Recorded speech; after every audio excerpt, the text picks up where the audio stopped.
responsibility which holds superiors liable for crimes committed by their subordinates if they had knowledge of the crimes and failed to take necessary actions to prevent or repress them.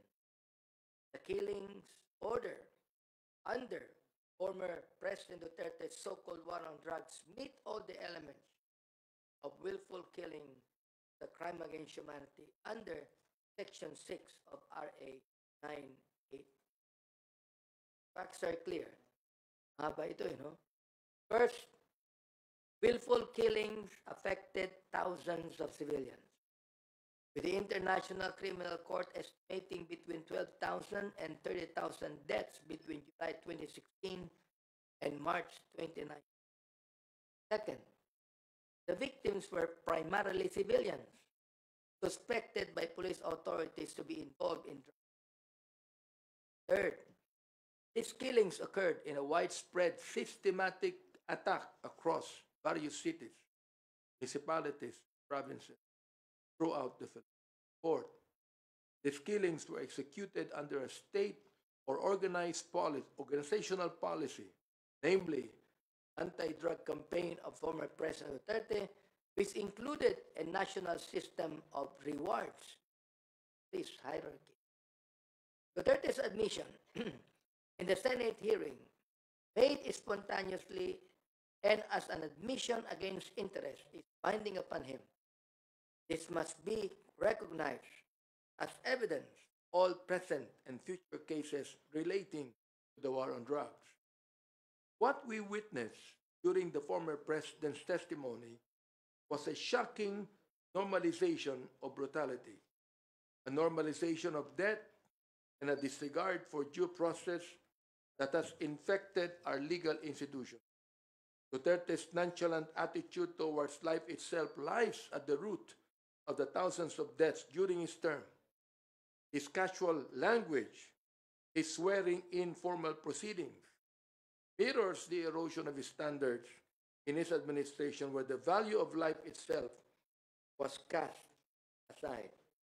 Nakakalungkot na hindi nare-realize ni PRRD ang consequences ng mga sinasabi niya. Carelessly worded statements posted on Facebook by a normal citizen are called rants. Carelessly worded statements spoken by a president are called policy.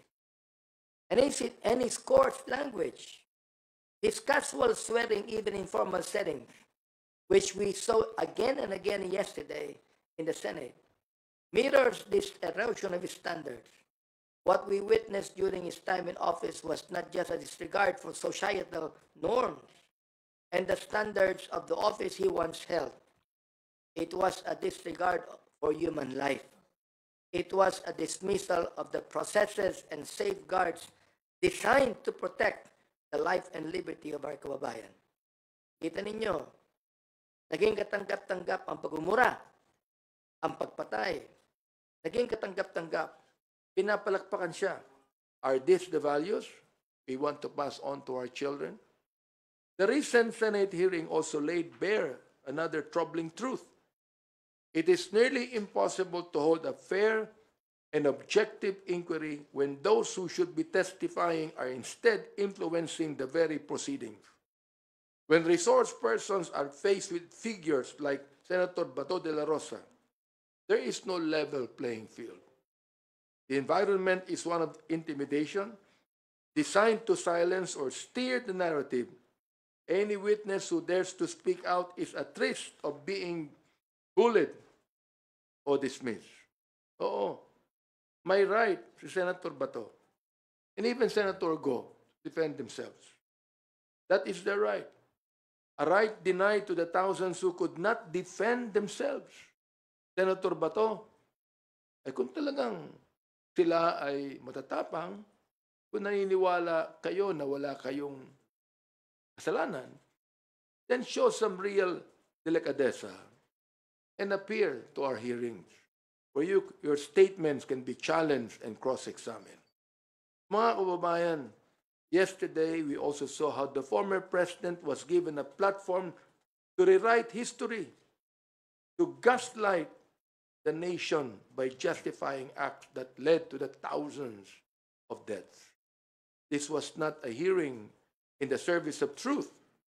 It was a forum for denial, for him to rationalize the indefensible. Psalms 9 to 10 reminds us, and I quote, "The Lord also will be a refuge for the oppressed, a refuge in times of trouble. And they that know thy name will put their trust in thee, for thou, Lord, hast not forsaken them that seek thee." End of quote. The voices of the oppressed cry out for justice. And we stand here knowing that the Lord is on the side of those who seek righteousness and truth. We will not be swayed by these tactics, nor will we be deterred from seeking accountability. We are committed to ensuring that the victims of the war on drugs receive justice. The former president may attempt to dodge responsibility, but we will work tirelessly to hold him accountable for the lives lost, the families shattered, and the trust broken under his administration. Maraming salamat. Thank you, Chairman Abante Fernandez. Of today's first question, we'd like to recognize Ms. Moras. Hi, good morning po, Chair Abante, Chair Fernandez. Sir, I understand may mga statement na rin po tayo kahapon denying the statements of Grijaldo. Pero just to be clear, para mas maipaliwanag lang po sa ating mga kababayan. So, may nangyari nga po bang private meeting about dun sa statement nga with Grijaldo? And ano po kaya yung reason, kung meron man, na bakit siya kailangang ipatawag in private? Si Grijaldo po. Mahaba yung sinabi mo ako na Chairman Abante. Unang-una talagang there was a incident na talagang pinatawag namin siya. Pero not on our own volition. Because it was Colonel Garma, as what I'm saying sa mga interview sa akin, that asked na kausapin si Colonel Grijaldo. Kasi si Colonel Grijaldo, according to Colonel Garma, is a friend of her. So, sabi namin, tama-tama, andun si Colonel Grijaldo, so tawagin na natin. So, it was at the back of the Quadcom. So, nang kinausap namin siya, sabi ko nga kay Chairman Abante, kausapin natin kasi nga kaibigan daw, siya makakapag-confirm ng mga affidavit na ginawa niya doon sa supplemental. So, what we did was, yung lawyer, sinabi namin na pumunta para in the spirit of transparency kasi mahirap naman na kami lang. Kasi we always see to it na dapat talagang merong kasama. As a matter of fact, yun din ang sinabi ko sa media that prior to the Quadcom hearing, nagkausap kami ni Colonel Garma. And I asked the permission of the chairman to be with me. And he accompanied me para at least transparent talaga yung usapan. Unfortunately, yung sinasabi niyang coercion and harassment, it never happened. Talagang wala namang coercion na nangyari. And ako, natatandaan ko kasi merong isang tao na naandun sa loob pa eh. Aside from the two witnesses na at the two lawyers ni Garma, si chairman, saka ako, and then somebody, kilala ko siya sa mukha, hindi ko lang matandaan kung sino na staff yon. So, we were discussing yung I think it was number 17 na sinabi ko, ito, sabi ni Garma, makukonfirm mo daw yung sa reward system. Naku, wala po kaming alam dyan. Wala po akong alam dyan. So, pinoint ko pa yung iba in 1999. Tama yung sinasabi niya. Pero yung kinuers namin siya at hinaras namin siya, kasi ang coercion talagang gagamitan mo ng threat eh. Gagamitan mo siya ng force eh. Kung ginamitan natin siya ng force during that time, di ba? There was still a lot of time for him to react. Unfortunately, hindi niya yung ginawa. At the same time, we cannot do that. Alam mo, it's so unethical for the two of us not telling, yung sa mga chairman, like si Ace, si Chairman Acop, saka si Congressman Paduano, about do sa isyong yon. Kung pipilitin namin siyang magsalita. And it will be against sa ating procedure na to bet first yung mga magsasalita para at least sigurado tayo.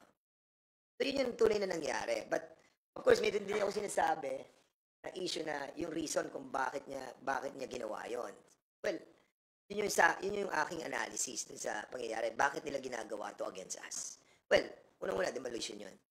Pangalawa, what happened nang invite namin with our own volition na to talk to Colonel Grijaldo because it was asked by Colonel Garma. And sa amin, yun ang nakita kong naging repercussion ng ginawa namin. But of course, in every betting that we are doing, we always see to it that there are people around. Opo. Sorry, follow-up lang, sir, dun sa sinabi nga yung nakikita nyo itong ay demolition. Ano rin po yung masasabi nyo na Paulit-ulit sinabi ni former President Duterte na subornation of perjury at sabi nga niya maghahain pa siya ng kaso against about this against you po, sir. Ano pong masasabi niyo ron at bakit po ba nung meeting wala ring abogado mismo kasi ang nasabi niyo po ang may abogado si Garma, but po walang abogado si Grijaldo? Kasi betting process pa lamang yun eh. Alam mo sa Kongreso, inakausap muna namin. And then kapag nalaman namin na pwede nating i-validate yung mga sinasabi niya, then the lawyers will come out. So, that time, wala namang lawyer na dala si Grijaldo during that time eh. Ang may lawyer doon is si Garma. And that's the reason why we asked na kung pwede yung dalawang lawyer pumunta doon para at least transparent yung usapan. Now, kung nagsabi siya na, yes sir, kinocontrol ko po yan, alam ko po yung reward system. And then, bring your lawyer.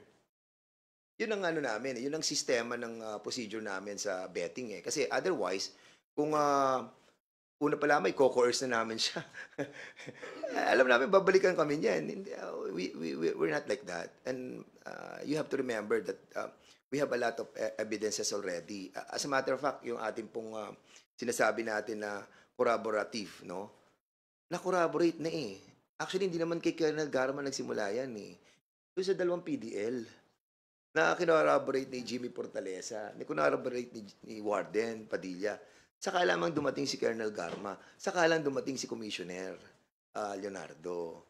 So now, sinasabi ni Garma na ito, meron pang isang kaibigan ako na magko-corroborate doon sa mga sinabi ko.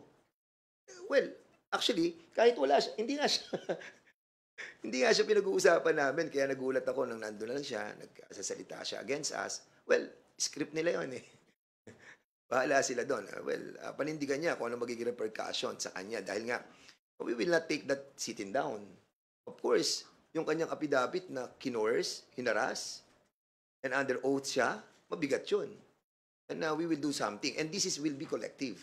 I mean, not me, not him, but the whole of the Quadcom. Because the integrity of the Quadcom is at stake here. And we have done nothing wrong.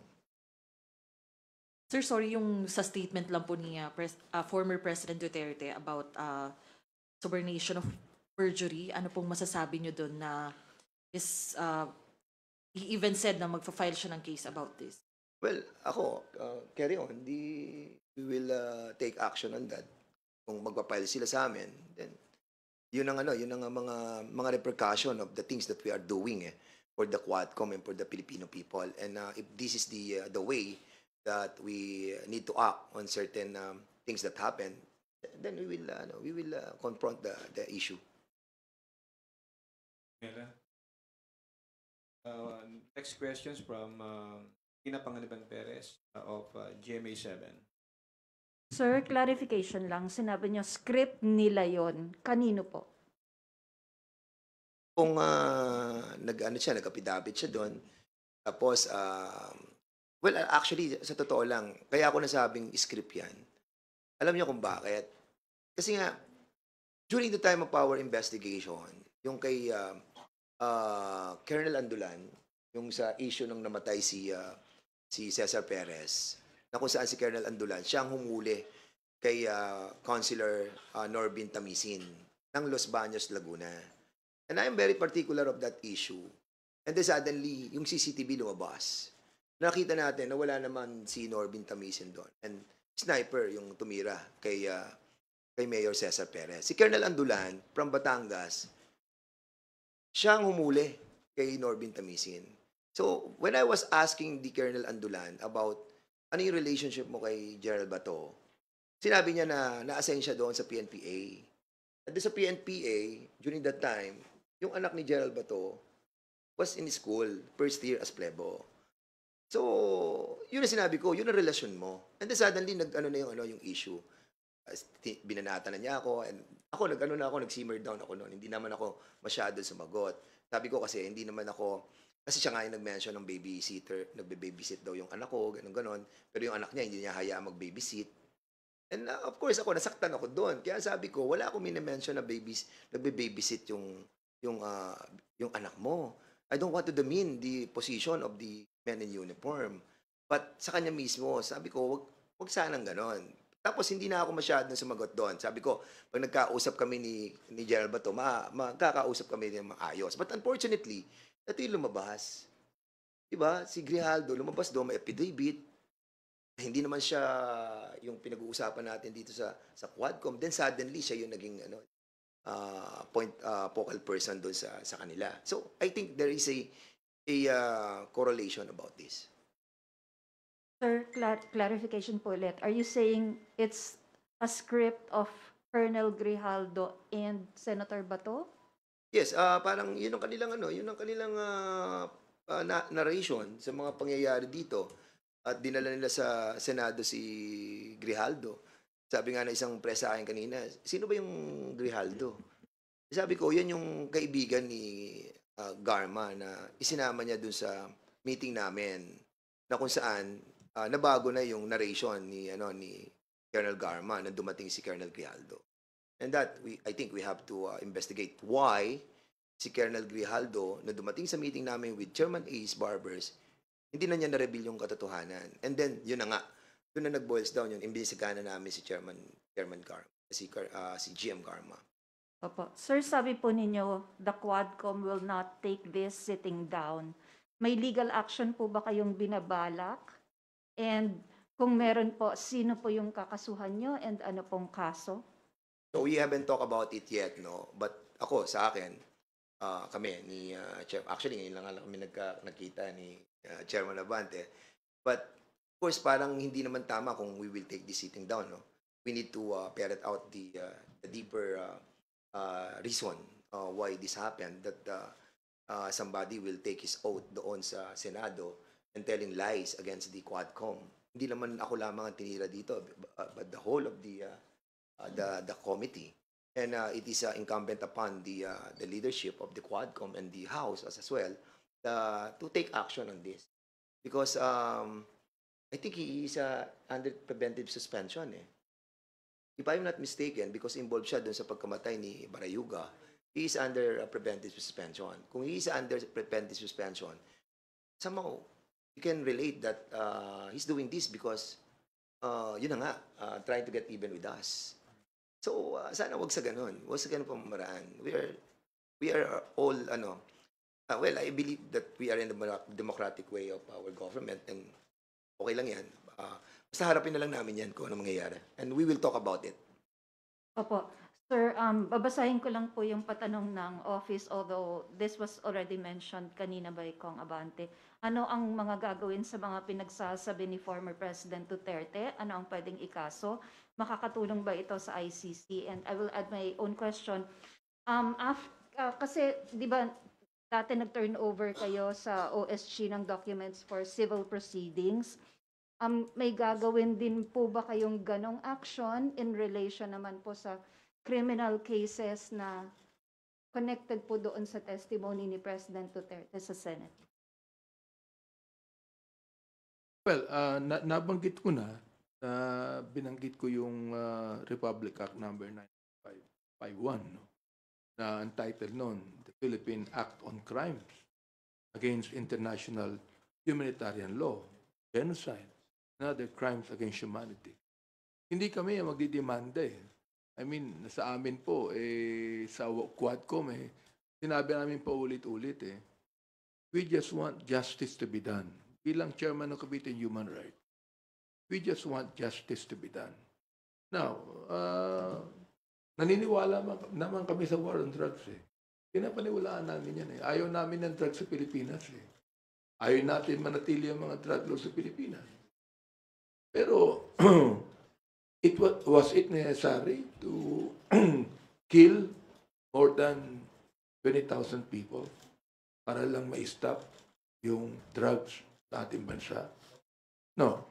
Meron sa tinabi na collateral damage. Collateral damage ba yung napatay na 3-year-old? Napatay na 9-year-old? Collateral damage ba si Kian Alejandro? O sinasabi nila, ilan ba ang napatay ng mga drug lords? Ilan ba? Oo, sa data na kinuha namin sa Philippine National Police, wala pang 100 eh. Ilan ang napatay ng mga drug pushers? Drug pushers na mga talagang mahihirap. More than 7,000. Ilan ba ang napatay ng mga drug users na dapat hindi patayin? Dapat rehabilitate. 440 people. Ngayon, yung ba collateral damage ba yun? Yung ba yung sinasabi ni Senator Bato na shit happens? Yung ba shit happens lang ba yun? May pambihira naman buhay ito. Ano ba ibig sabihin ng shit? Baka hindi niya alam ibig sabihin ng shit sa American expression. Mura yun eh. Di ba? Shit happens? Ganun lang ba yun? See that? So, ibig sabihin, kung walang accountable dito, ano mangyayari? Di ba? Nais lang namin ang katotohanan mailabas dito. Oo, para makapagpagawa kami ng mga batas na hindi na maaaring mangyari pa ang extrajudicial killings. Nag-file na nga kami ng unang-unang bill tungkol dyan na making extrajudicial killings a heinous crime. Yun na yung aming pinail eh. Oo. Kaya bahala na po yung mga agencies po natin na mag-imbestiga. Dahil kami po, in aid of legislation yan. Sinabi ko na rin po, in aid of prosecution. Bakit po? We're not the one prosecuting. But we are telling the prosecutors, we are telling DOJ, yan na. Naimbestiga na kami. Alam niyo na kung sino may kasalanan. Kayo na ang bahala mag-prosecute. Sapagkat kami, ito lang ang maaari namin gawin. Pero maganda din doon sa briefly lang ang maganda sa nagiging investigation natin, na-expedite po natin yung pagpapile ng mga cases ng ating pong executive department. Like for example, tung sa preservation assets na we recommended na ma-preserve yung mga corporations like yung Empire 999, yung mga ganon. Siyam yan. Na ngayon po, nag-issue na si Secretary Lucas Bersamin. And we are so happy that all the evidences that we have gathered have been submitted to them for their perusal. At nagkaroon po tayo ng positive reaction. Maraming salamat po. Sir, dun sa issue ng criminal cases, gagawin niyo rin yun? Magta-turn over din kayo ng documents? Oh yes, pag hiniling po ng DOJ that we could turn over the documents, we will do it. Anyway, sinabi ko na rin naman na DOJ is always watching the Quadcom. At talagang public naman lahat ng mga dokumentong ito. So, they could be able to get that. Dahil kami naman, we cannot even prosecute. So, talagang in aid of legislation lamang kami. So, commentatory lang kami. Para sabihin namin sa DOJ, ito lahat ng mga documents, kayo na bahala rito. What are you gonna do about this? Isa maganda nangyari doon, nagkaroon na para siyang liaison officer dito. And lahat ng ginagawa namin directly, immediately are being taken action. Kaya lahat na expedite. Ito talaga ang katotohanan. Ito, para sa malaman po ng taong bayan. Willful killings to affected thousands of civilians. Ang sabi nga po ng ICC, ang estimate ng napatay from 12,000 to 30,000 deaths between July 2016 and March 2019 alone. O sabihin na natin na maraming napatay ng mga drug pushers. Sabihin na natin. Sabi ko kanina, ilan ba napatay na drug lords? Ilan ba napatay na drug lords? Okay. Si Kerwin Espinosa, na sinasabi po ng PIDEA na drug lord, nakakawala pa ngayon eh.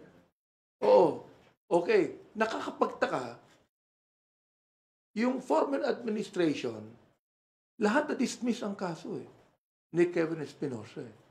Ang tanong ko, bakit?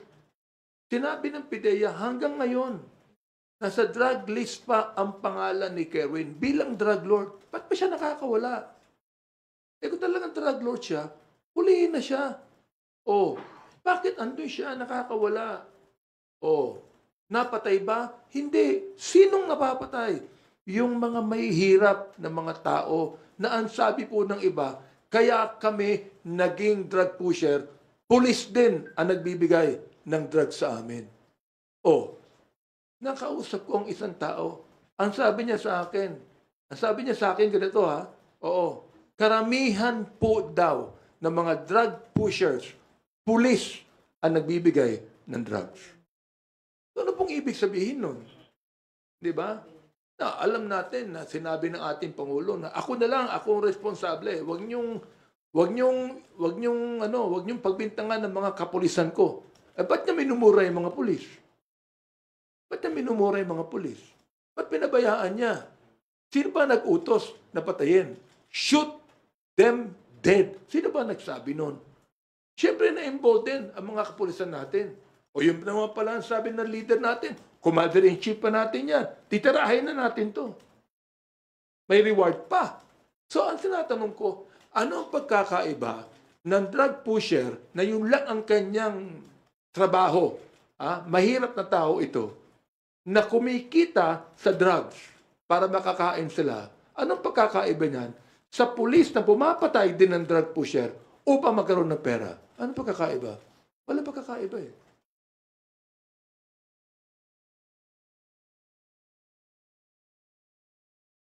Thank you. Are you done with your questions, Tina? Yes, thank you. Okay, Nelson Tismorio from Manila Bulletin.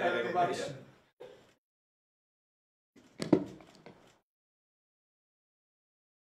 Hello po, Kongs. May we get your reaction po dun sa confirmation or admission po ni Pangulong Digong na meron po mga death squad, tapos pinagtuturupan niyo po yung niya po yung mga retired generals na kasama yung mga yan. Just your reaction po. Well, katulad ng sinabi kanina ni Chairman Abante, no? Merong tayong batas Republic Act 9851. Doon sa 9851 kasi, kinaklaro doon yung defining and yung mga penalizing. Yung mga acts against international humanitarian law, genocide, saka yung crimes against humanity. At doon, meron din yung jurisdiction. Tapos yung mga local courts natin ang magte-take over, will take cognizance on that. Ano? At doon sa mga sinabi ng dating nating Pangulo, admitting, yung kitang-kita naman, klaro naman, di ba? I think, alam mo, hindi ko alam kung, well, alam natin, si Presidente mahilig siya mag-joke. Sometimes hindi na natin alam kung ano yung katotohanan, kung ano yung mga jokes, ano yung tipong pinasasakay lang tayo. But being a former president and a president, I think it is incumbent upon the highest elected official to set the tone of being the top leader of the country. And sa puntong yun, medyo nag-fail tayo. Ngayon, yung mga tinura niya doon, this time, there must be responsible, and he must be responsible for it.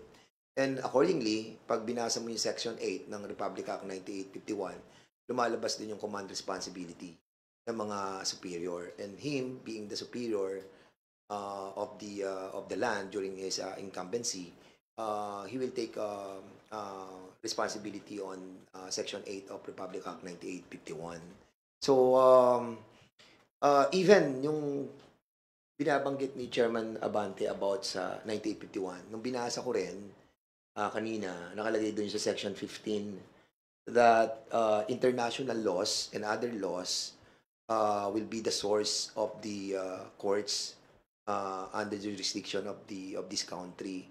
So, ibig sabihin, pati yung mga Genocide Convention, yung Geneva Convention, and also the Hague Convention, and at yung convention doon sa rights of the children, nakapol under this.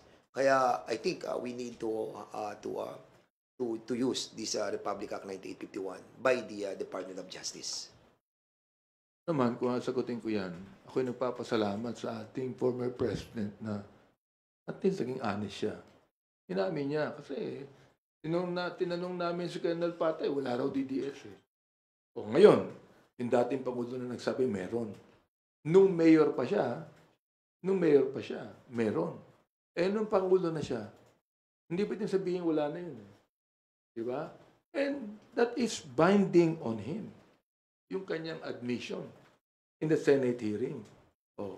Sa akin po, sinabi ko nga sa aking statement kanina, ito shocking normalization of brutality. Sana po nakita po ng ating mga kababayan ito. Ito ba ang nais natin? Na maging katulad po tayo ng Mexico? Maging katulad po tayo ng Colombia na sinusuportahan ng taong bayan yung mga drug lords sapagkat nagbibigay ng mga pera sa mga tao? Ganun po ba nais nating makita? Sana wag na po. Tigilan na po natin itong extra judicial killings na ito. Tigilan na po natin yung salitang pagpatay. Ibig sabihin, kahit na Senator Bato, sinabi niya, nagbibiro lamang ang Pangulo. Aba, masamang biro yun, ha? Yung papatay ka? Kung biro lang yun, masama mo biro yun. Kung halimbawa, sabihin ko sa'yo, papatayin kita, tapos mamaya sabihin ko, nagbibiro lang ako, natakot ka na. Diba? Natakot ka na. Binibiro lang kita. Natakot na ako eh. Traumatic na ako eh. Tapos sasabihin, binibiro lang kita. Ganun po ang ibig sabihin niya. Thank you. Next questions from Earl Tobias from IBC 13. Good Congressman, good afternoon po. Earl po from IBC. Kung Benny, nasabi nyo kanina, balikan ko lang, sa halip na parang maging in sake of the truth, parang naging pagbabago ng katotohanan yung mga testimonya ng dating Pangulo, sir. Yun na din po ba yung treatment nyo doon sa nangyari, sir, na a-admit niya na meron niyang death squad, tapos mamaya i-retract niya ulit pag nilinaw ng mga senador. Also, sir, dito sa pagdinig kasi sa Quadcom, sinesentro nyo, nakita ng publiko na sinesentro sa yung mga EJK victims as biktima, pero sa Pangulo sila ay collateral damages, sir. Sa akin, palagay ko hindi niya na masasabi yung nasa under oath siya, no? Nabiro ito eh. Sinabi niya na meron DDS. Sinabi na collateral damage ito. So, let us talk on the extent of the collateral damage. Ilan po ba ang napatay? Ito ilan po ba ang napatay ng mga bata? Napatay na walang kasalanan. Napatay na hindi drug pushers. Ilan po ba yan? Napatay na mga drug users lamang. Ilan po ba yan? Sabihin natin, nanlaban po yung mga yan. Nanlaban ang sabi nila. Well, nasaan po yung weapon ng mga nanlaban? We'd like, meron kang, yung arsenal ba ng Philippine yung crime lab ng Philippine National Police. Kung 6,000 ang nanlaban, dapat sa crime lab, meron 6,000 ang mga weapons. Paano nanlaban? Pinatay nanlaban. Ano, nakipagsuntukan lang ba yung mga yan? Merong mga weapon yan. Nasaan po yung mga weapons? Yun po ang ipakita nila. Thank you po. Follow up na lang sa akin. Kung Dan, so kung may maayos naman pala na pag-uusap between some Quadcom chairs and Grijaldo, tapos doon niya sinabi yung katotohanan, and then under oath sa Senate, bigla siyang bumaliktad, blatantly lying, what do we make of this, sir? Paano natin ititreat yung nangyari na yun? Well, pupunta naman siya dito sa next hearing. So we will be asking him a lot of questions, no? And most likely we will be dealing also with the yung kay General Barayuga, no?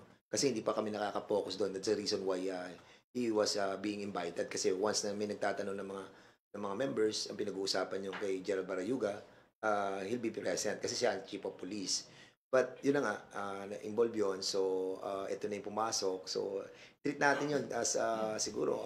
Ako naman kasi sa akin, actually, baliwala sa akin. Wala naman sa atin yung pinagtatawanan na nga lang namin na ano ba naman to.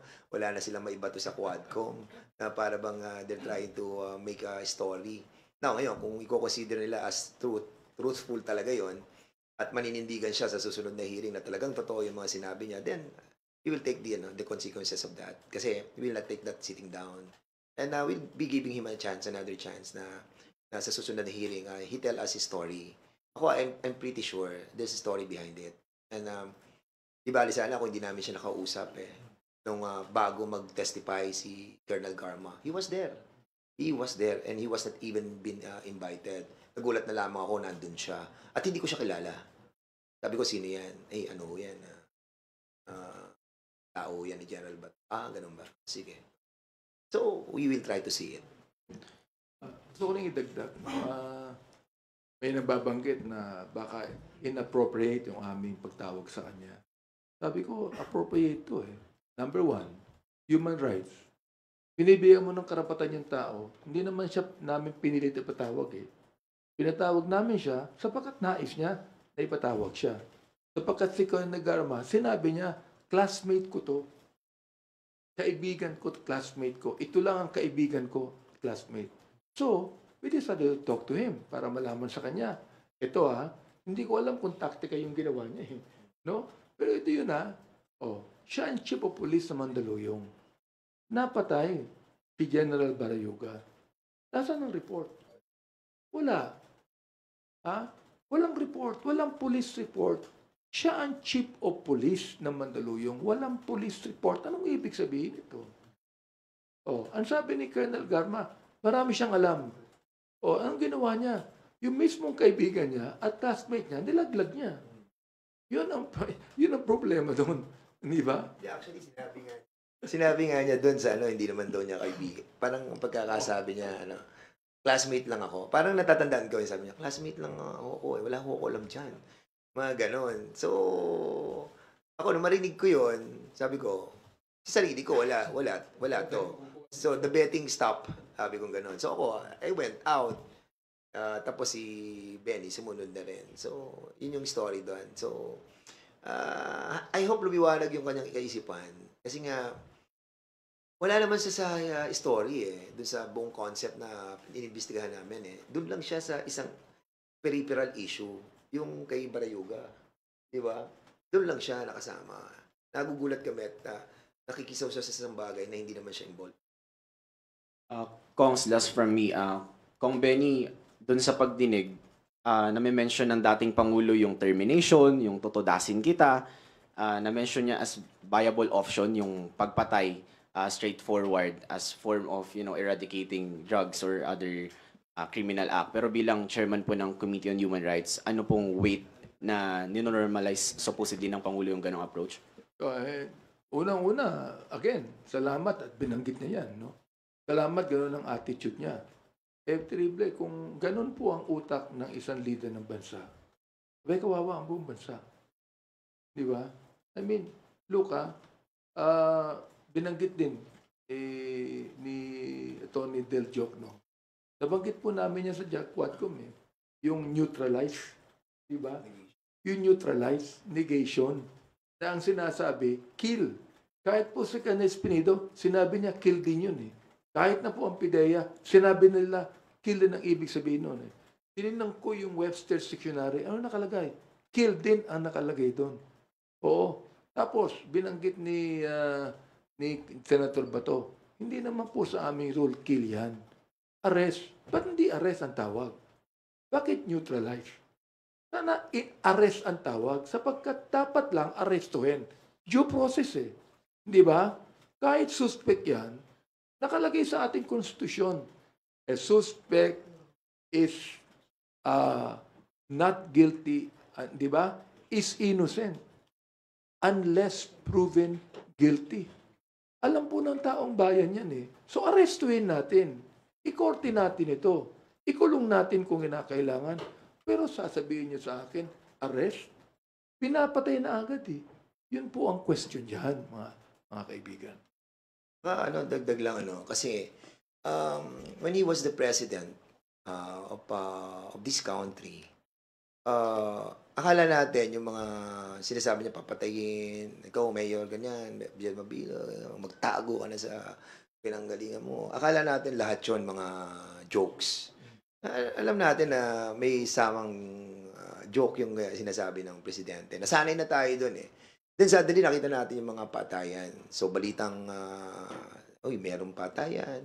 May balitang bayaran. Kasi nagsalita rin si Senator Bato, saka si Senator Bongo na may bayaran, and even the president, the former president. Then suddenly, nung natapos ang kanilang administrasyon, nag-iimbestiga kami sa public order and safety. nakikita namin yung mga police, yung mga peking mga bypass operation na nagkakaroon sila ng paraan para kumita pa lalo. So, hanggang dumating kami dito sa issue natin na pinag-uusapan sa Pogo, sa EJK, then suddenly, lumabas na to tong kay Garma na may nagsalita na officially sa Kongreso.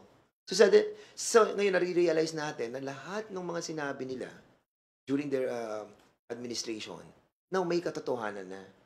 Dahil somebody testified under oath dito sa Kongreso. At it was corroborated by so many people. So I think, ngayon, pag magsasalita silang yung nangyari sa Kongreso, that wala namang DDS, tapos sasabihin nila, wala namang inuutos na encourage yung kriminal para mag-arm, para lumabang, para mapatay. Then ngayon sasabihin nila na joke lahat yun. Ang taong bayan hindi naman niniwala. Ako hindi na ako makapaniwala kasi nga may nagsalita na eh. Nakasamahan din nila dati. Yun ang problema dito eh. Kasamahan nila dati eh. And they were not under any pressure or duress when we talk to them. Kaya I think we are in the right path, and the Congress, the Quadcom, we are doing our job, and I hope that the people will somehow acknowledge, appreciate that what we are doing is somehow right. Kasi nga kami ang policy namin, let's be honest with this and be transparent. And as always, kapag may mga ganyang witnesses, there will always be somebody na kasama namin to set up the transparency.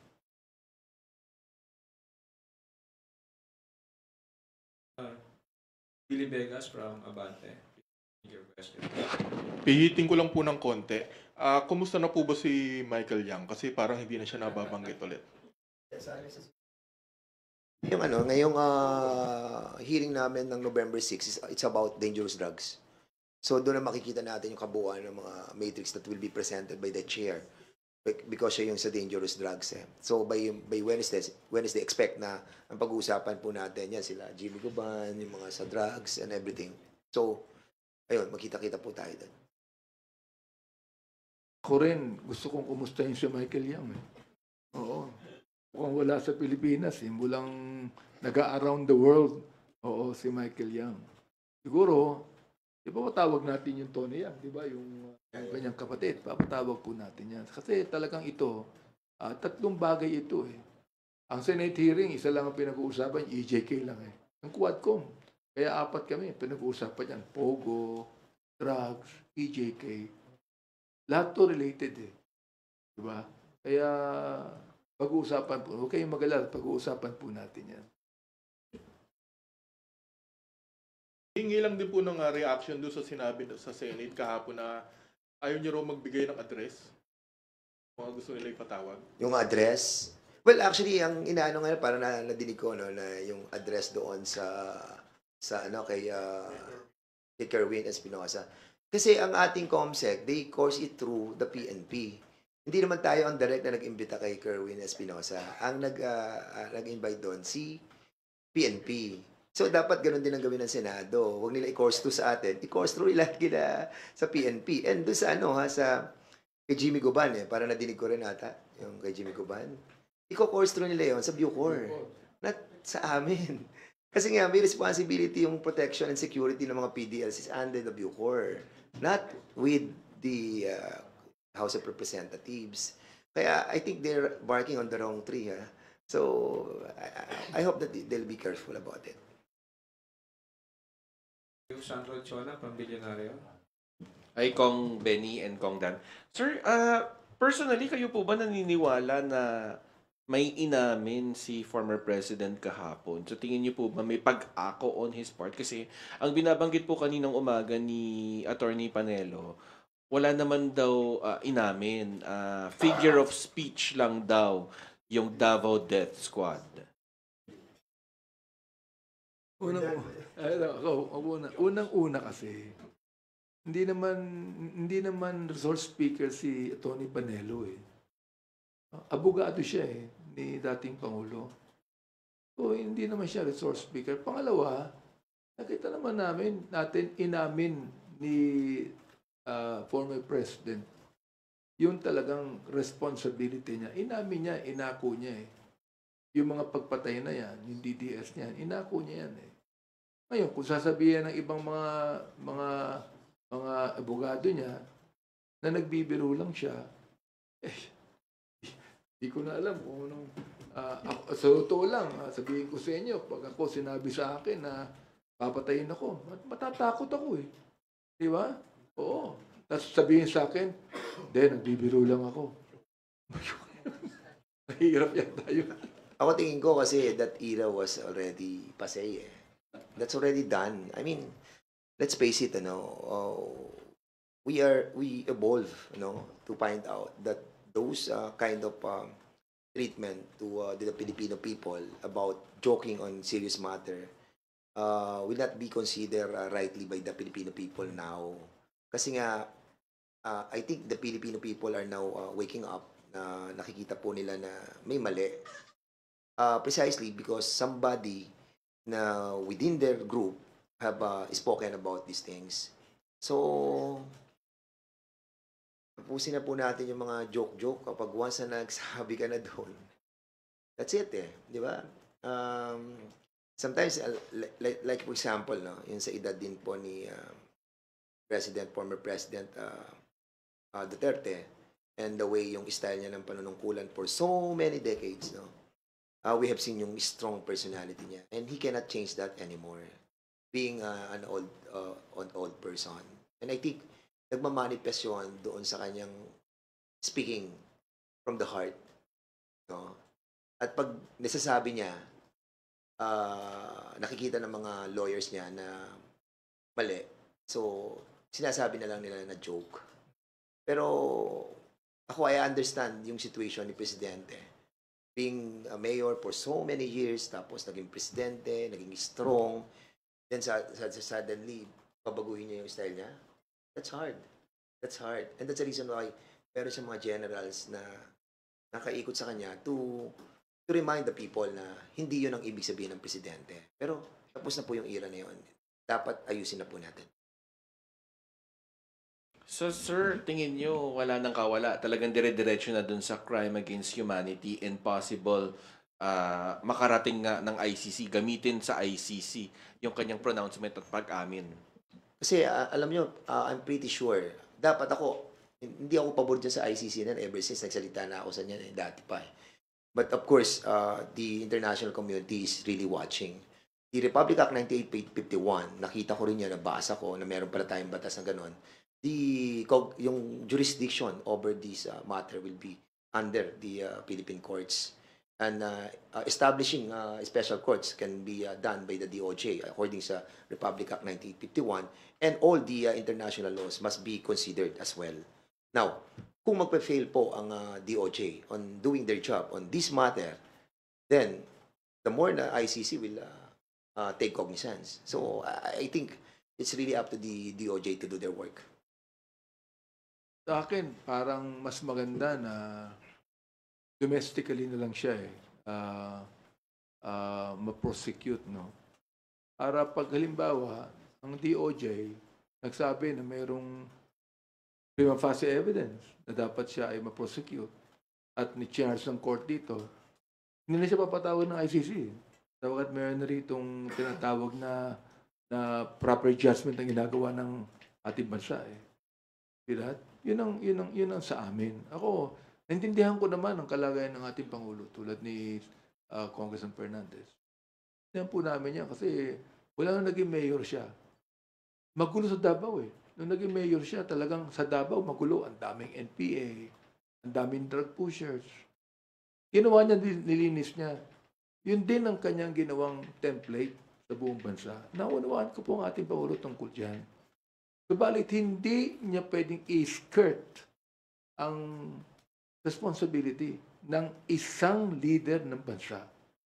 Siguro kung siya ay a private person lang, magsalita siya ng ganyan, magbiro siya, okay pa Pero pang isang pangulo ng bansa, nagbiro ng ganyan, ginagawa lang sa babae, nakakatakot yan, gagayahin ng bawat Pilipino yan. maghahamon, sasabihin na papatayin kita, biro lang yun. Baka gayahin na ng Pilipino yan. Anytime. Yeah, actually, nangyari yan noong panahon nun. Naging strong yung mga mayor, mga nagmumura na rin. Maraming ganun. Maraming nag-emulate ng ginagawa niya. And I hope na mag-stop natin na po talaga yan. You know why? Sana Because- hindi ka magmura pag governor ka na. Alam mo kung bakit ko nasasabi na dapat this have to stop. Well, yun ang sinasabi natin, the law must be applied to all or none at all, di ba? Ngayon, ang problema, kung halimbawa nagmumura si former president sa Senado, tapos inayaan natin magmura dito, what prevent others to make that kind of statement as well? Papatay. Halimbawa, si Laila de Lima, o sabihin niya, patay, contempt mo siya, or pag hindi winidraw. Kasi pinabayaan natin. So, huwag natin hayaan na dungisan yung institusyon. Hayaan na natin dungisan tayong mga parliamentarians. But yung mismong institusyon na mapapunta yung record ng mga sinasabi ng bawat isa dyan, na babasahin ng mga susunod na henerasyon, nakakaya tayo. Nakakaya. Di ba babasahin nila, wala man lang nag-stand para i-delete o tanggalin yon sa record ng Senado? And even in us? Kaya nga sabi ko, pag dito, hindi ako papayag na ma-put into record yan. Mabubura ko yan.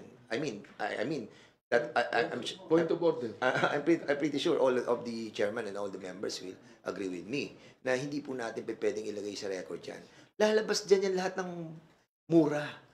Lahat ng mga masasakit na salita na hinayaan natin. At tayo ang sisisihin ng mga susunod na henerasyon for that.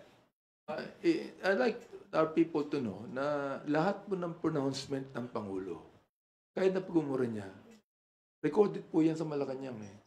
Nasa archive yan. Lahat ng mga sinabi niya. Pag pagmumura niya, alright.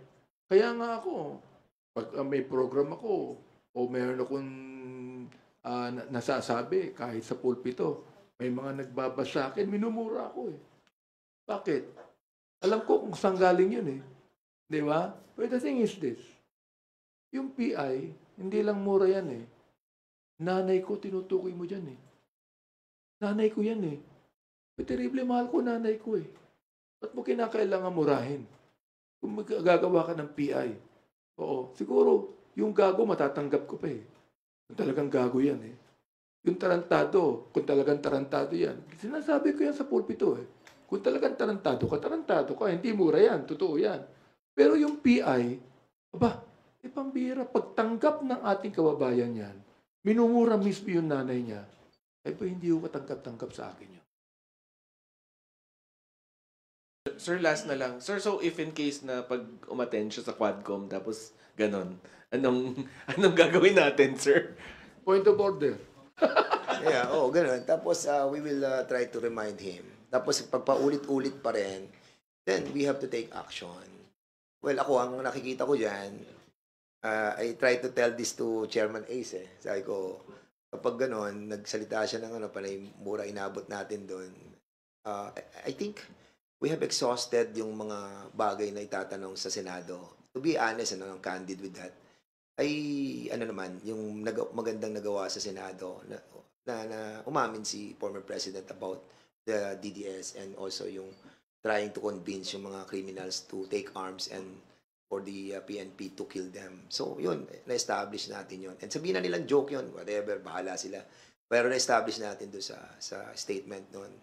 And ako, okay na yun nakuha na natin pinaka-gist ng sinasabi natin na meron tayong DDS, merong patayan. Ang hindi lang natin masyado na-establish doon that they denied is yung reward. Yung kasi hindi yun inamin. Pero kung mapapansin nyo, yung sinabi, merong 7 na pangalan. At tinatanong doon kung binayaran yon. Tinanong ni Senator Risa yon Ang sabi, hindi, mayayaman yun Mayayaman yun, yung mga yun. Parang ganun pagkakaintindi ko. So, nandun yung denial about that matter. So, probably, yun yung mga issue na pwede namin explore. Kung more people will come out and try to reveal yung mga payment system that was that transpired during the past administration. Ako, I'm not against the Senate hearing, no? Pero lagay ko, hindi uso sa Senado yung point of order. Eh. Sa amin, ako sinabi ko na, niisip ko ba lang, pag nagmura ang ating Pangulo ng PI sa aming Quadcom, point of order pa rin yan. Point of order. Mr. Chairman, point of order. We should not allow any vulgar statement in this hearing. Ganun lang naman yun eh. Wala yung magagawa niya. Kinakailangan po talaga, sansalain natin ito. Bakit? Kapag nasanay tayo dyan, yung mga bata sa mga kalye, gano'n ang gagawin nila eh. Sandro, please bear with us as we are still about to accommodate stories from our media. I appeal to everyone to refrain from asking questions that have already been addressed by our resource persons. Lines Capanti from GMA Online.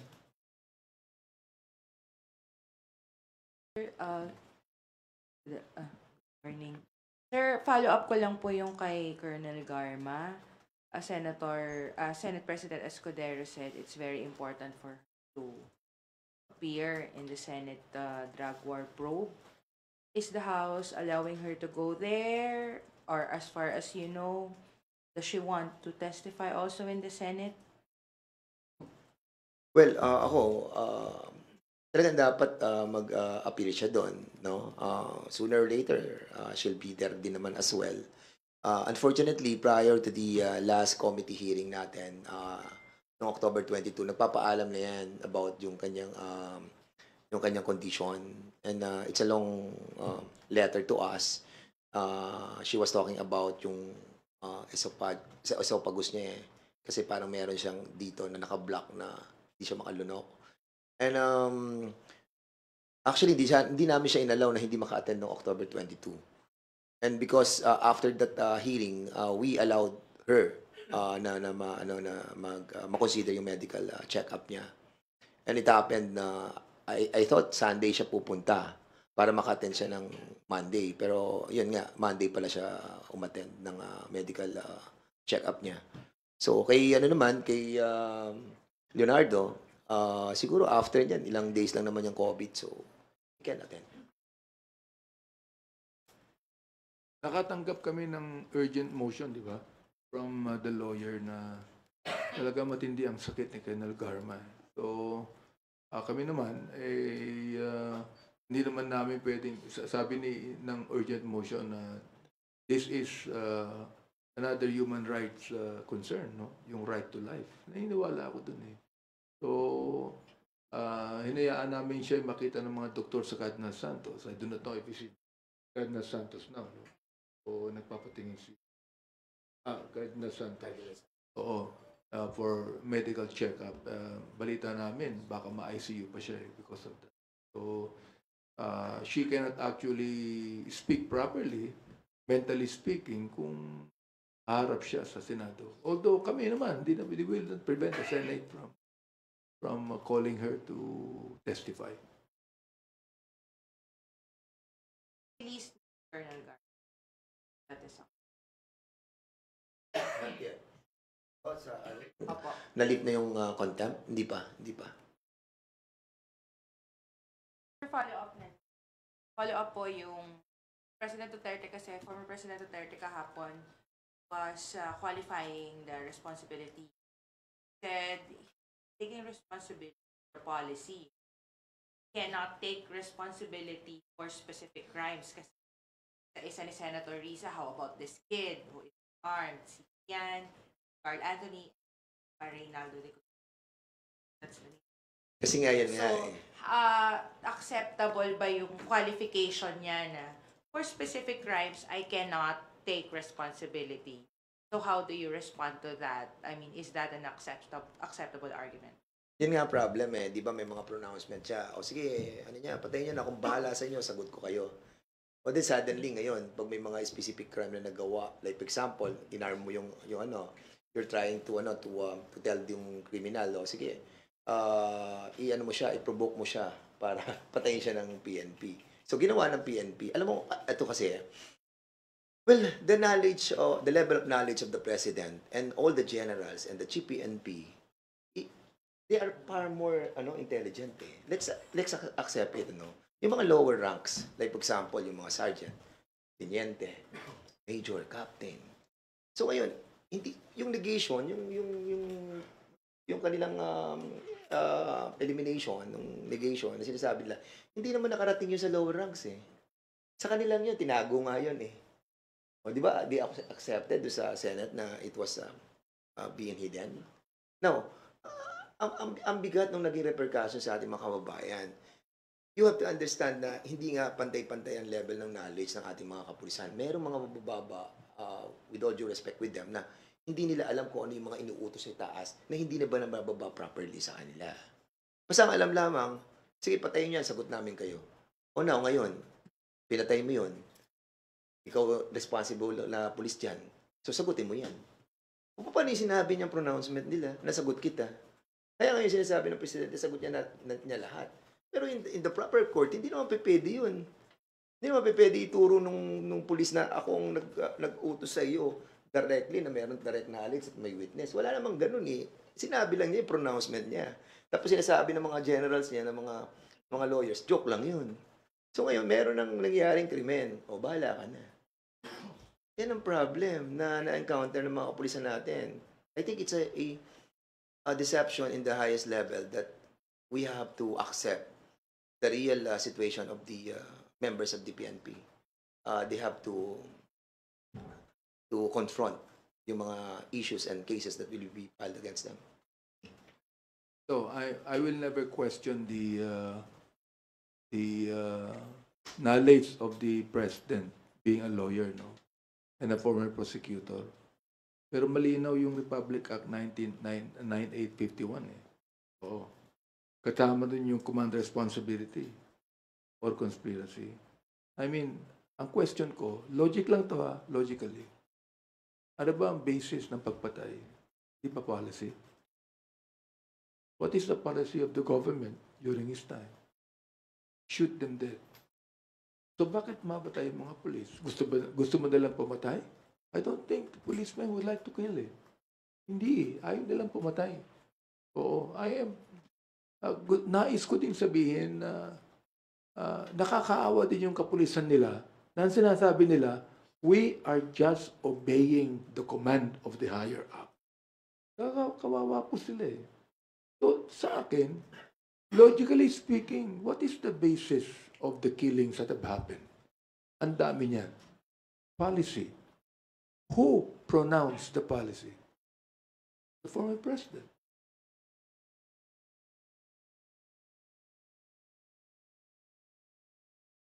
Sorry, so ultimately responsible siya, even for the specific crimes. Sa akin, I believe so. On command responsibility. Wala. Thank you, sir. Thank you, Victoria Tulad from ABS-CBN.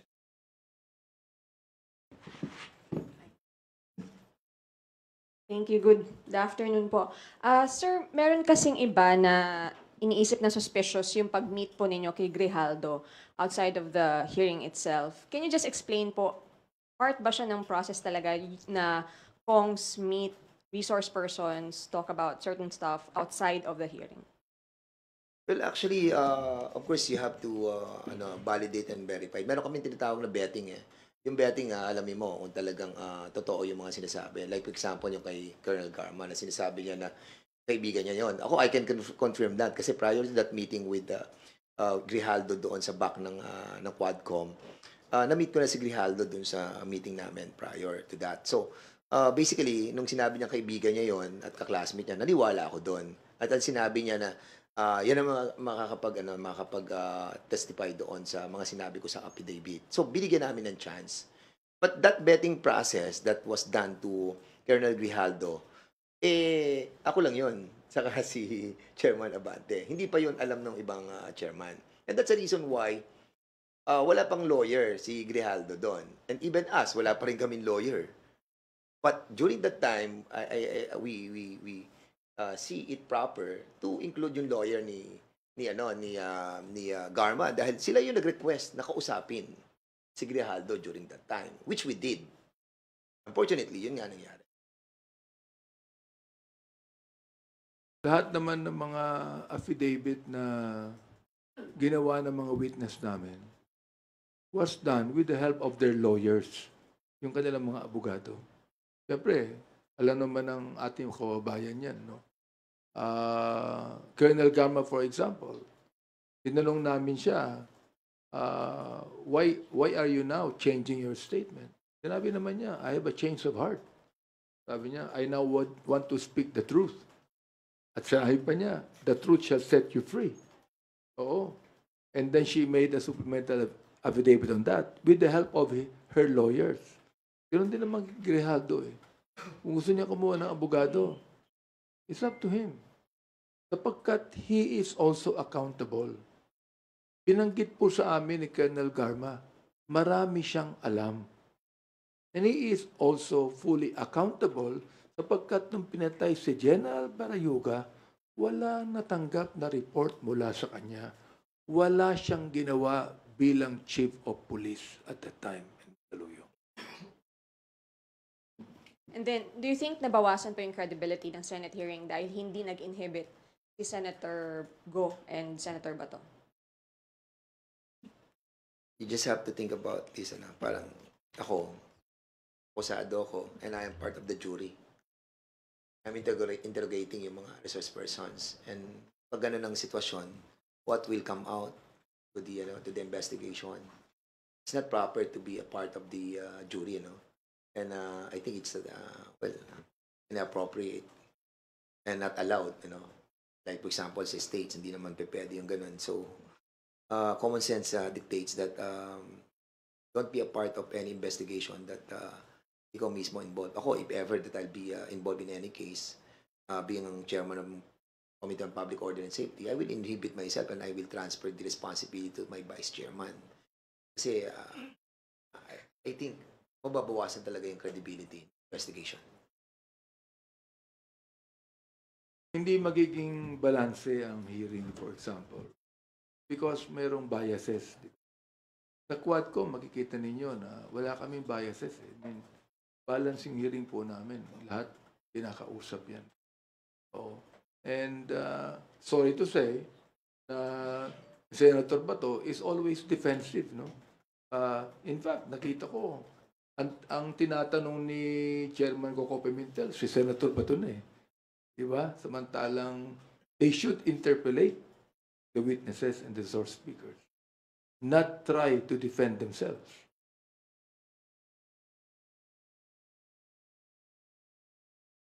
Phil Kirigonan from DCRH.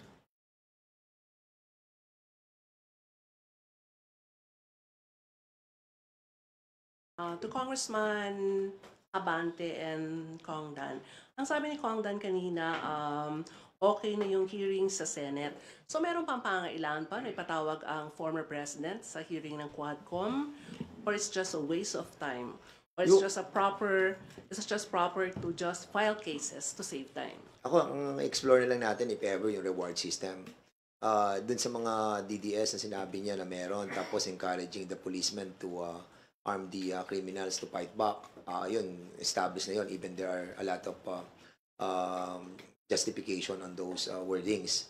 But yung sa reward, yun yung tipong hinahanap natin eh. Kasi na-establish na rin doon na, yun na nga, may 7 personality. Tapos, para may sinabi si Presidente doon na patay na ata yung 7. Pero still, we need to find out kung sino-sino po yung 7 yun para malaman po natin kung anong karakter at anong personalidad, kaninong pamilya, kung buhay pa yung... Of course, may mga pamilya yan, yung 7 yan eh.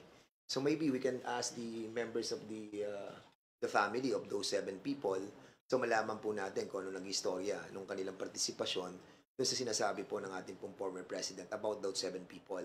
Kasi doon natin ma-establish kung meron talagang, yung nagkaroon sila, nabayaran sila, or whatever. Basta sa reward system, I think medyo gray area pa yan.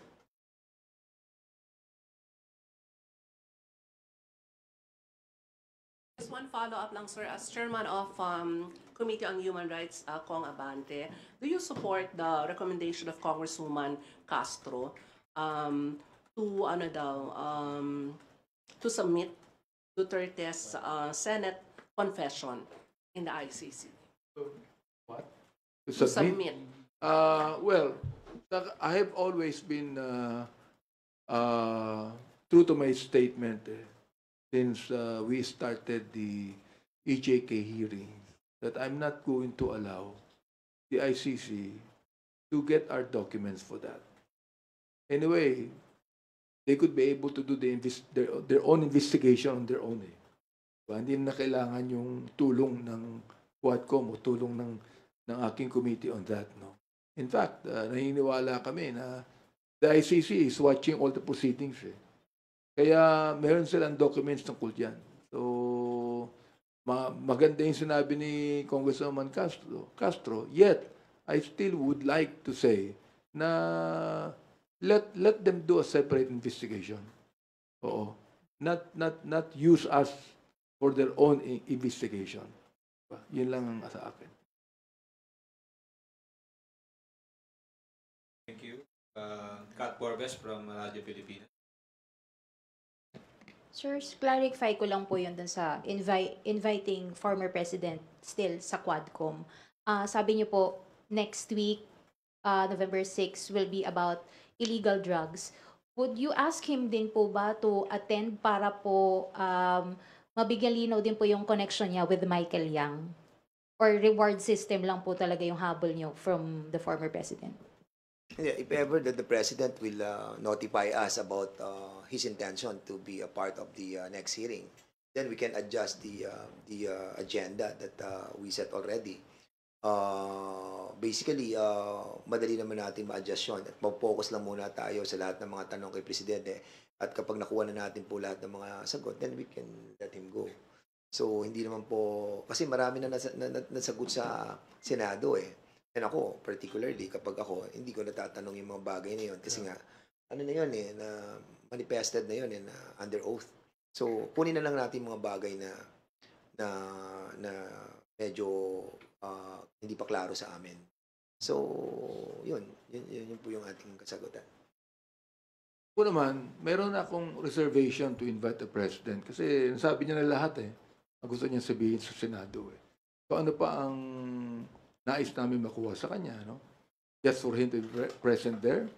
Siguro, gusto ko din sabihin na if he is well enough to face the Senate, palagay ko kung talagang kinakailangan imbitahan namin siya, he should also be well enough to face us. Yun lang. Sa akin, meron na akong talagang reservation tungkol dyan. No?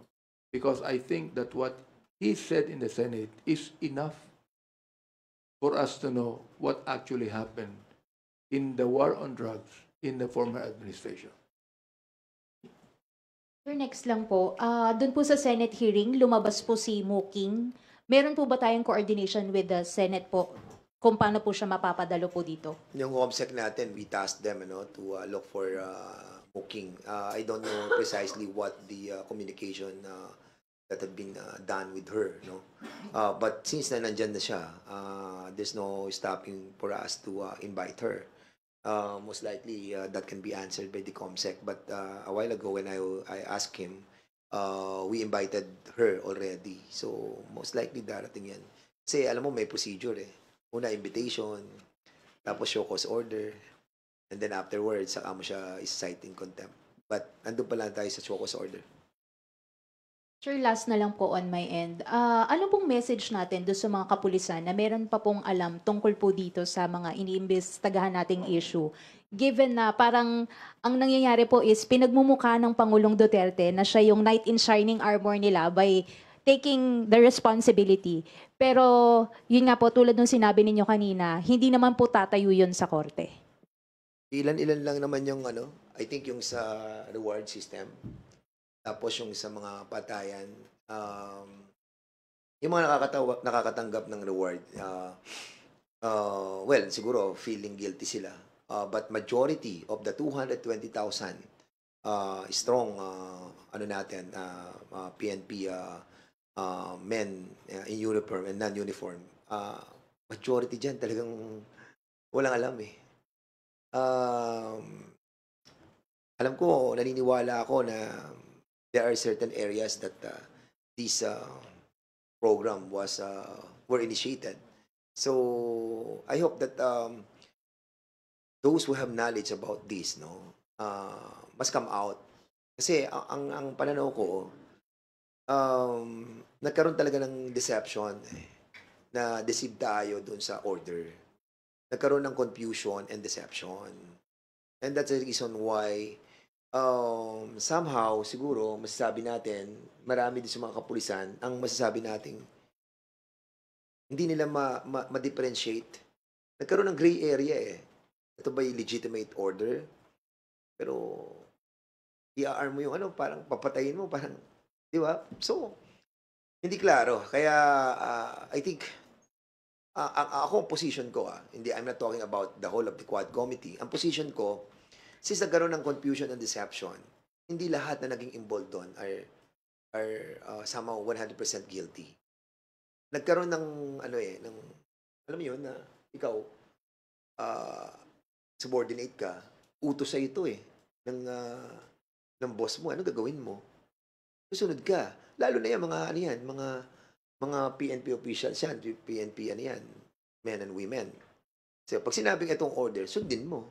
Otherwise, magkakaroon ng repercussion yun. So, may takot. Aside dun sa may deception, may confusion, may fear. Natakot sila. So, hindi total ng kapulisan ng ako naniniwala, kakaunti lang to. Ito, hindi ko maalala kung ito yung isa sa mga hearing namin sa Human Rights o Quadcom na to, no? Pero, nung inimbitahan namin si Colonel Patay, sapagkat for 8 months, siya ang station commander ng Batasan. More than 100 people were killed during his time. Sa kanya, okay. Pinatawag din namin yung kanyang deputy, yung major. Pinatawag din namin yung 4 na pulis. Oo. Tinanong ko sila okay, nakapatay ba kayo? Wala silang inaamin. Pero, ginamit nyo ba ang baril nyo? Ginamit nila ang baril nila. Pero hindi nila aminin na may napatay sila sapagkat marami ang bumabaril. Yun ang sabi nila. Pero may mga napatay. So, ang isang tanong niyan ganito, bakit kayo bumabaril? Bakit? Yun ang utos sa amin Yun ang sabi. Yun ang utos sa amin Alright? Now, tinanong namin sila, pati yung major Alam niyo ba ibig sabihin ng double barrel? Hindi. Yung tukhang, alam niyo, hindi. Basta't kami, sumusunod lamang kami sa utos. Di kawawa yung mga kapulisan natin. Di ba? I mean, sa akin lang, dapat lumabas na yung ating kapulisan na talagang dito nadaya dito. Katulad sabi ni Colonel, deception po yan Even Colonel Espinido, sinabi niya na na-deceive siya ng Director General din ng kapulisan nung araw. He was deceived. Kaya lumabas na. Ito, nakakapagtaka. Kita nyo, ang ating Pangulo accepted full responsibility. Pero yung director dyan at that time, nilaglag niya ang kanyang mga kapulisan. He did not accept full responsibility. So, anong ibig sabihin nun? Di ba? Yung sinasabi natin, yung level of knowledge, hindi kasi pantay yan So, kung nando kayo sa level na mataas, tapos ito yung order, hindi mo may baba talaga yung talaga yung order kasi ang gulo, may confusion. Tapos may hiding of the Memorandum Circular Number 16-2016, di ba? Sinabi naman nila sa Senate Kaya ang ganda rin nangyari sa Senate We were able to get a lot of information that can be used on the Quadcom. Marian Enriquez from TV5. Pero sige po, regarding the reward system, you mentioned, Kong Dan, that you wanted to, ito yung gusto niyo pa pong tignan sana. And I think you've mentioned before, baka gusto niyo rin po ay invite din ba si PRRD and talk about kung paano ginasta po yung confidential and intel funds, I think worth about higit 4 billion pesos annually. Yes, oo. Kasi nung una, yung 2016, we were able to see yung from the time of Pinoy, then a sudden jump of the confidential fund on 2016, the first yung mula July hanggang December. So hindi ko pa nakikita yung mula 2017 to 2022 magkano yung Intel fund. But I think the members already have the copy. Ako parang hindi ko pa siya nakikita. But makita natin yung jump nung kanyang Intel fund at paano siya ginamit. Unfortunately, Kasi yung Intel Fund na yan, hindi siya subjected to the usual procedure of COA on liquidating, no? Usually general lang yan, ginamit mo sa katulad na ano namin sa ano, ginamit sa renta ng bahay. So package deal, ang amount is ganito. So basically, pag nakakuha lang sila ng somehow na ng list ng mga pinagamitan, that's enough. Wala yung tinatawag na you have to liquidate by the issuance of certificate or issuance of the receipt, things like that. So yung pa yung isang tinitingnan natin ngayon pagdating po dun sa Intel Fund. I think the members and the chairman will really have to talk about this Intel Fund. At I hope that makita natin yung ano tawag dito, yung daloy ng pera mula doon sa Intel Fund, papunta kay Muking, papunta kay Peter Parungo, na dinala sa Metrobank, dinala sa BPI, dinala sa PS Bank. So yun yung sinabi ni Garma sa affidavit na pumatak yung pera kay Peter Parungo sa 3 bangko. So malaman natin dapat.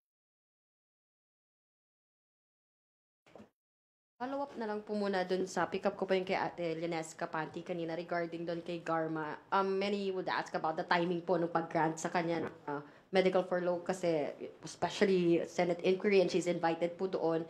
Related po ba ito, Kong Dan, sa sinabi niyo po last Zoom press conference natin na when she talked po to you na regarding dun sa tawag ni Digong, you said she seemed scared, even mentioned about her desire to leave the country. Yeah.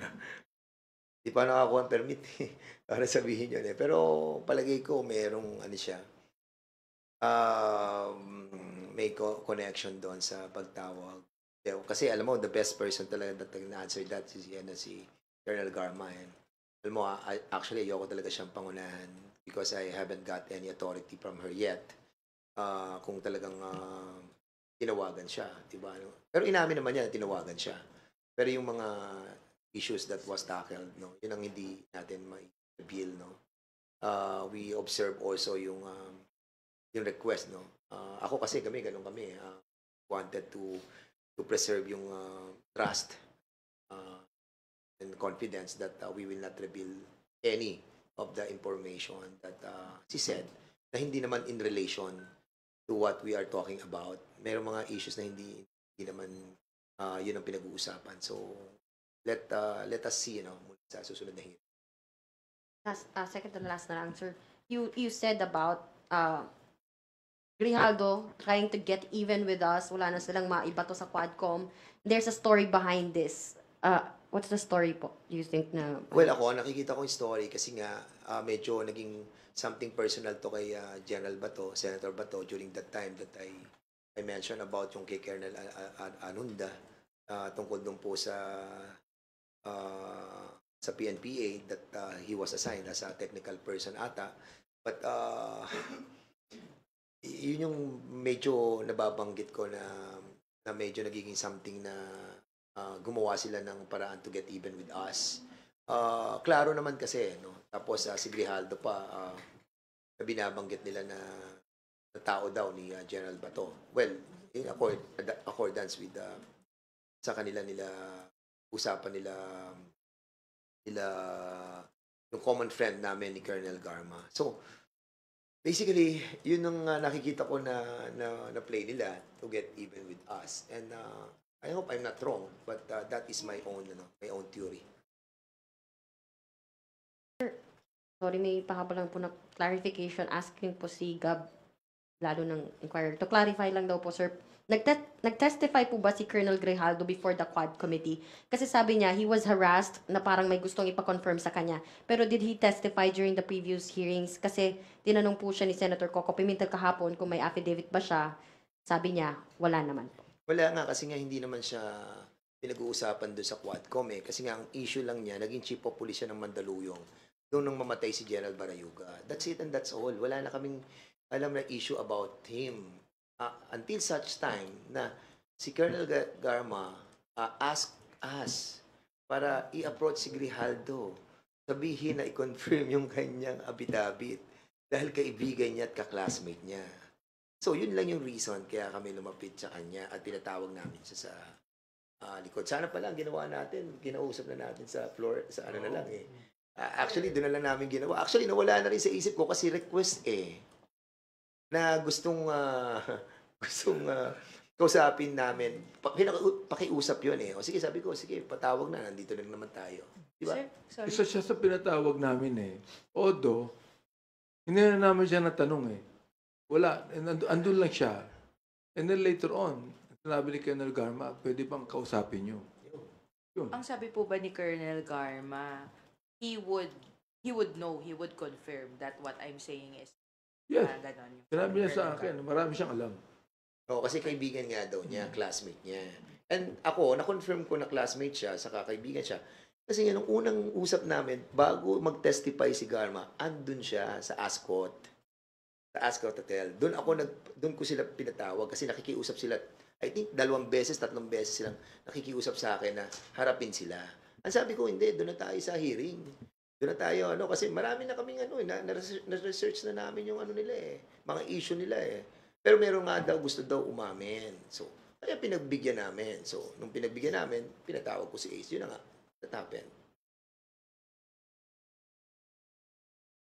Sir, pero baka pwede lang po magpa-comment regarding nga po dito sa kinasuhan na po nag-file na ng complaint po na ano ba to? Trafficking kay Harry Roque, qualified human trafficking complaint po versus Harry Roque.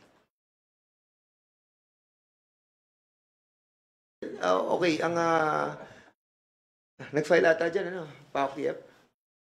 PAOK. So, now, it's in Hindi the court. tayo nag-file dyan. Hindi na natin nirekomenda yan, di ba? Hindi, wala pa kami recommendation about this. And, well, we're happy about it that the PAOK TF is really doing their job. Kasi nga, sila naman talaga rin nag-umpisa dyan sa Pogo and they have been so religiously trying to collate all the evidences and file cases against them. And at least napapadali na talaga yung trabaho namin. And since ayan, meron na, naka-hold na yung preservation asset sa Biancham. Isa sa mga company yan that was issued a preservation, asset preservation ni Lucas Bersamin, ni Secretary Lucas Bersamin. And with that, medyo lumuluwag na yung trabaho natin about the investigation of these companies. And true enough, yung aming ginagawa po in aid of legislation and at the same time recommending yung mga ebidensya that nakalat po namin at ibinibigay po natin sa Executive Department for their perusal. And that's our job. And maraming salamat at bumibilis po yung trabaho namin with the Executive. Ako nga, iniisip ko ba kung bakit human trafficking Di ba? Siguro, plunder pwede. Di ba? Pero human trafficking, iniisip ko, bakit human trafficking? Di ba? Ang panawagan namin kay Tony Harry, humarap ka na sa amin. Narinig niya ako rito, humarap ka na sa amin. Di ba? I mean, kahit ang tawag mo sa amin, kangaroo court, humarap ka na sa mga kangaroos. Yun lang. Di ba? Kangaroo court daw tayo.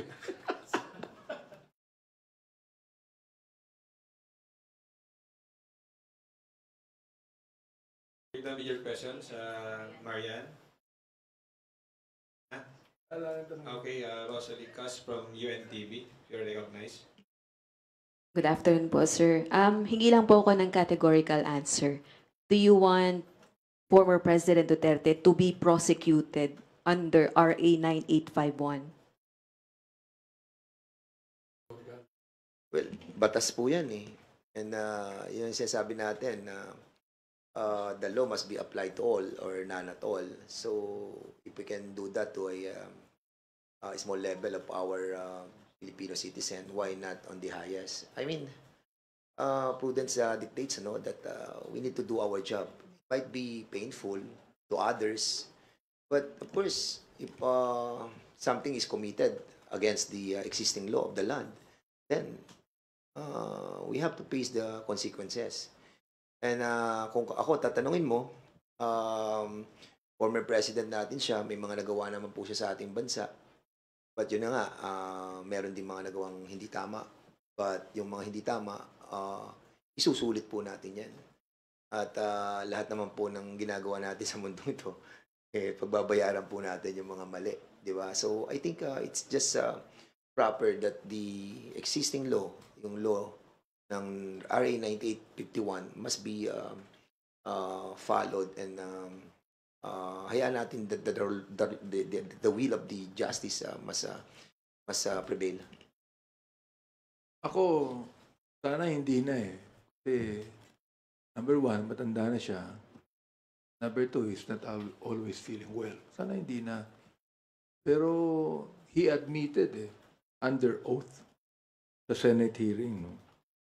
Sabi nga niya, I'd like to quote, sabi niya, that he alone takes full legal responsibility.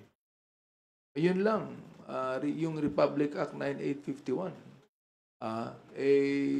pwede nang gamitin yung laban sa kanya eh. So, kahit na ayaw ko na siyang ma-charge pa, kasi, siyempre, former president natin siya, tulad ng sinabi ni Kong Fernandez. Marami rin siya nagawa sa ating bayan, hindi lamang yung war on drugs. I hope na hindi na po siya litisin. I hope na wala nang mag-prosecute sa kanya. Pero wala rin kayong magagawa kung talagang meron siyang accountability. And he will be prosecuted according to law. Yun po eh. Lang po, apart from him po, sino pa po yung dapat ma-prosecute under RA 9851? Kasi kung titignan mo yung Section 10 ng Republic Act 9851, yung mga commanders, principals, that's the reason why we're giving a chance sa lahat ng mga na-involved na we all know that there was a deception, confusion, and probably hindi talaga naintindihan yung memo. So, this is your chance to be a part of this investigation. Ang problem, kapag hindi po talaga, then the arm of the law, no, especially ang DOJ, kapag nag-file na po yan, hahabulin na po lahat yan. At kapag may mga nagsalita na dyan, at yun na nga nangyayari ngayon, may nagsasalita na, lumalawak po eh. Lumalawak yung mga dapat pong investigahan.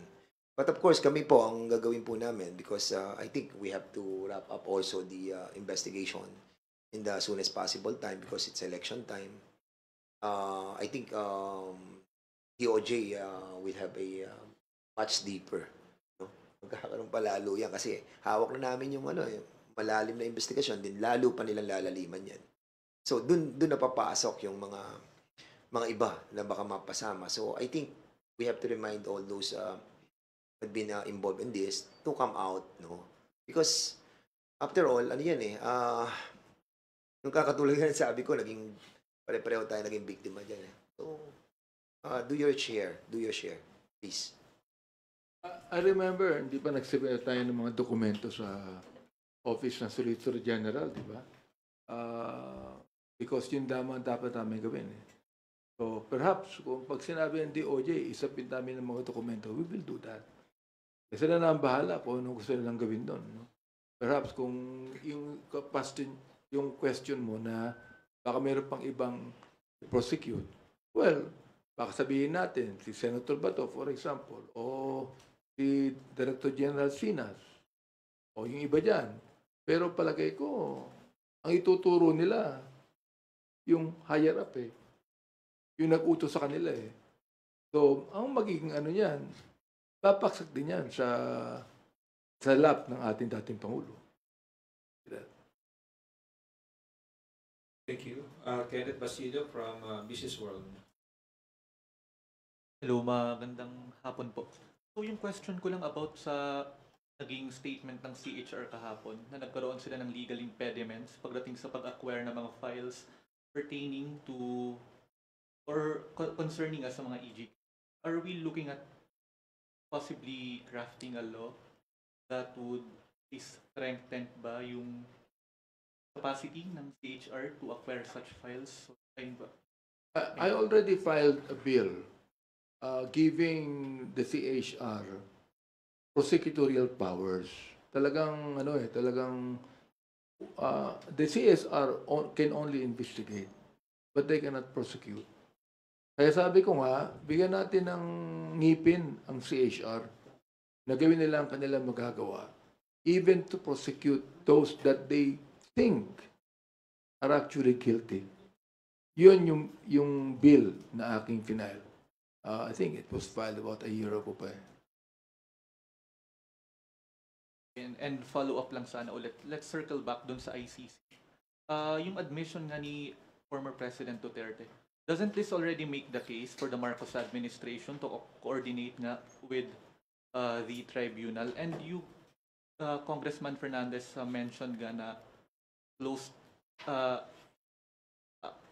ayaw talaga niya sa idea na yon. Ayun.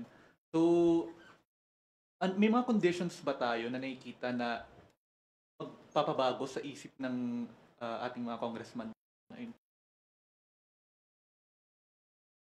Nakita ko kasi dito, Section 15, no, ng Republic Act 9851, applicability of international law.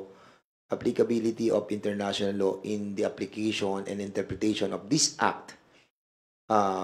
Philippine courts shall be guided by the following sources. So, in other words, lahat ng mga international laws natin will be also applied dito sa mga kaso na if ever na ifa-file ng DOJ sa ating former president and others, no.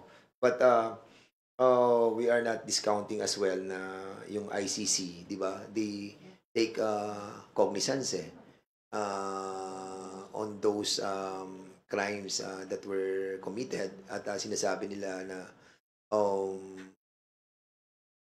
they need not to cooperate with the national government. So baka by collating all the documents na nakukuha nila sa amin through sa YouTube or whatever, so baka yun yung gagamitin nila ng ICC. So we really don't know, but kung ako tatanungin mo, much better talaga we have the same position na dito na lamang po sa korte natin. Thank you.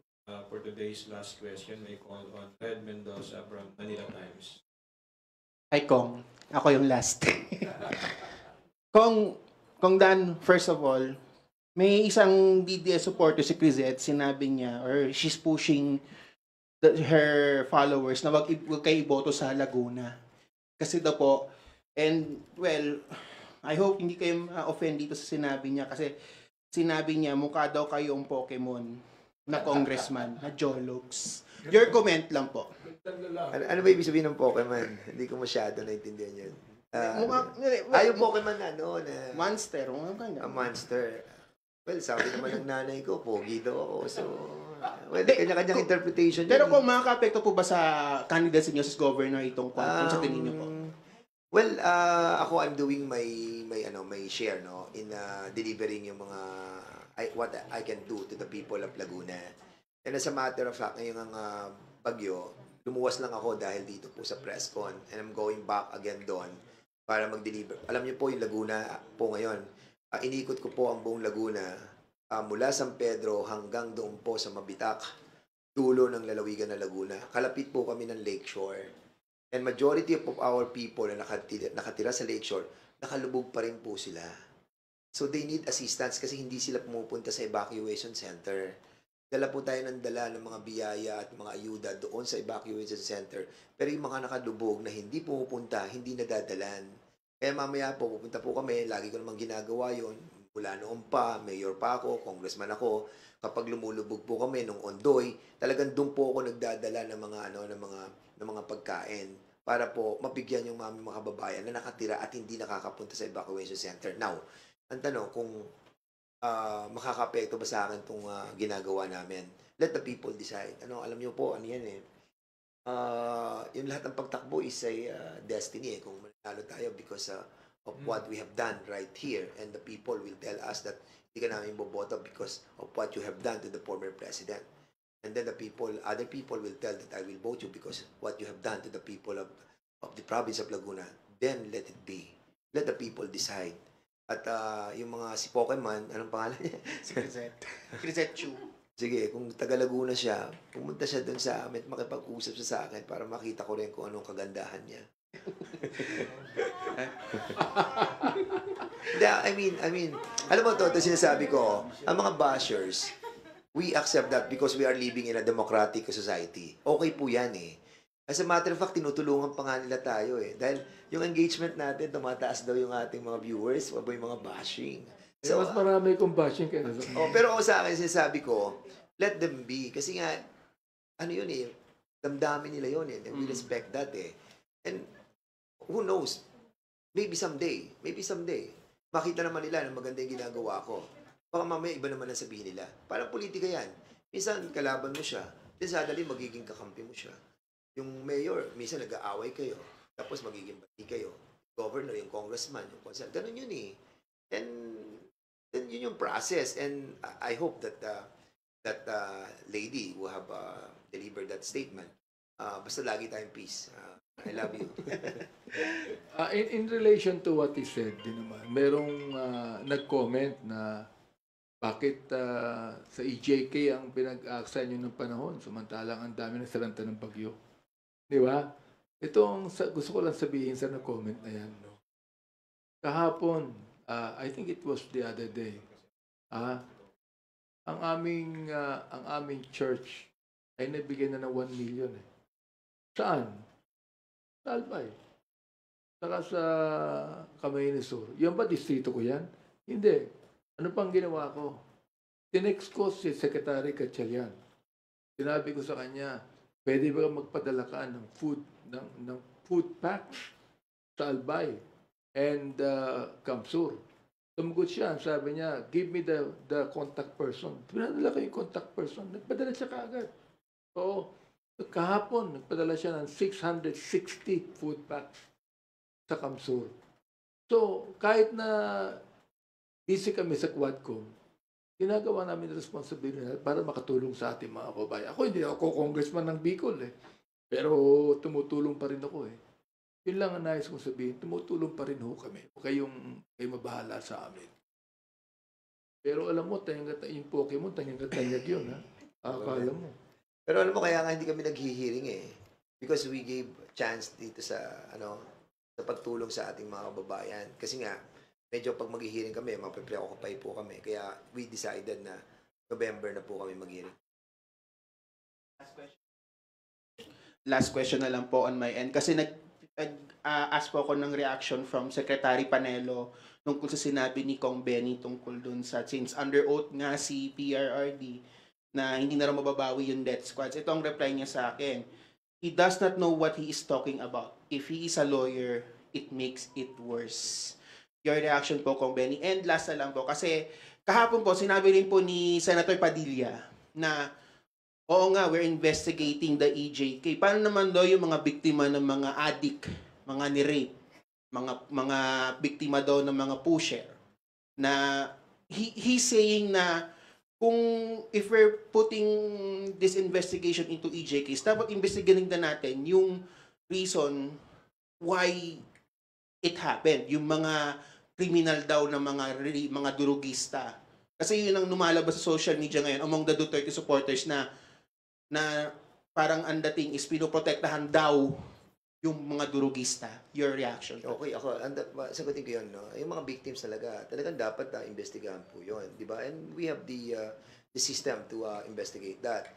And you have to consider that hindi naman po kami, I mean yung amin pong Quadcom, we can accommodate not so much. Hindi naman po pwedeng lahat yan, imbestigahan natin. Even when we were discussing about the bypass operation, hindi naman po namin maimbestigahan ang buong Pilipinas. And that is the reason why may mga courts tayo that will cater all these problems. And yung mga rape, yung mga biktima ng mga addicts, okay po yan. At as a matter of fact, talagang kapag may mga ganyang sensationalized na mga issue, tinatakal po natin. Why? Why?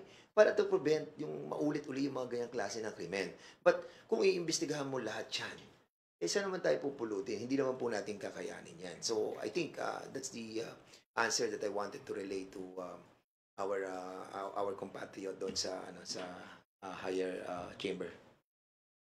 Ang gusto ko lang sabihin kay Atty. Sal Panelo, I'm not a lawyer but I know what I'm talking about. Ayun, hindi ko alam kung anong ibig sabihin niya doon. No? I do not know what I'm talking about. Oo. Palagay ko, tumanda na rin ako ngayon na I know what I'm talking about. Okay, that we're concluding press conference. Sir, if you don't have any closing remarks to say. Wala na po, masyado na mahaba. Thank you so much po. Thank you. Maraming salamat sa inyo lahat. Again, thank you, Chairman Abante and Chairman Fernandez. To everyone, magandang tanghali po sa inyong lahat.